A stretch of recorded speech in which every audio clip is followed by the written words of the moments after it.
Sorry, I interrupted you. No, it's all good. Yeah, just you know, when I fought at heavyweight for the Ultimate Fighter show, it was crazy because I almost didn't get on the show. Like I sent in audition tape and stuff like that, and they liked me on tape, and they invited me to come out to Vegas. But then when I got there, they do these interviews. Back in the day, it was the producers of Spike TV, Mhm. and Dana White, and a couple other execs were in the room, right? So I walk into the office, and I'm thinking like, I'm just getting done from college, so I'm still in my understanding of college, how they taught you how to do an interview, right? So I'm all buttoned up and stuff like that, and then the minute I sit Kinda. down, yeah, kind of real stiff, like I'm trying to do a job, right? I never had any kind of training, so I didn't really know what to expect. So I sit down, and the minute I'm sitting down, Dana's like, "You got to be fucking kidding me!" And I was like, and Oh, then, he started swearing. He's like, "You gotta be effing kidding me!" And I'm just like, "Whoa, whoa, whoa!" And he's like, he said, and I was like, I was just kind of taken back, I was like, "Dang, like, what do you mean?" And he's like, you're like 5 foot, you're like 5'5". I had guys that had to duck in here to get inside these doors, and they were wide too. And he said, "What's gonna happen is you're gonna get on my show, and you're too little. You're gonna get taken down and held down, and I'm have a born effing episode because you're too small to be on my show." get And he was out. like, "Yeah," he was like, "You Cuban Gooding Jr. looking mother." Holy I was like, shit. "What?" Yeah, Dana man. the Dana was Savage. raw.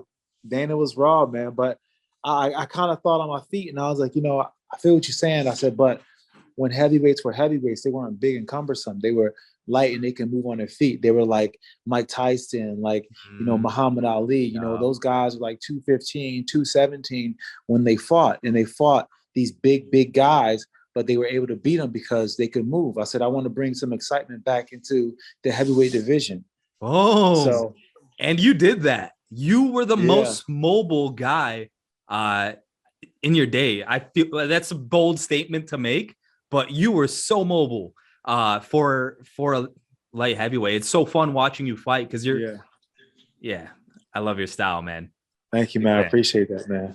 Yeah, but I mean, that's, and as far as like competing with those guys, those big guys on the show, like I always used to wrestle, like in college, I wrestled the heavyweights. So I was like a 174, but all my Mm. training partners would be like, 184, 197, and heavyweight. They'd be the big guys. So I got used to going with big guys, you know what I'm saying? So, going with guys like that big, they could Mm. punch, but they couldn't really wrestle. I was like, oh, I'm good. I should be good. Yeah. So I didn't really have the fear. I didn't really know what I should fear at that point because I never really experienced like, getting an ass whooping. So I was just like, nothing's going to happen. Okay, nice. And it kind of didn't, right? You cruised. Yeah. I mean, I cruised through, I mean, there are a lot of tough fights. Like when I fought Keith Jardine, that was a really tough fight. Mike Whitehead, that was a funner fight, but it was still tough. Mike Whitehead was really tough. But even in the finals, when I fought Brad Imes was really tough because, he got a lot better than he Mm. was when he was on the show. When he was on the Yeah. show, he was still kind of novice, but then about time he got to the finals, he Mm. was ready. He was polished off. He was polished off. He was ready to do it. He was out there training with Matt Hughes and those guys, so he was ready.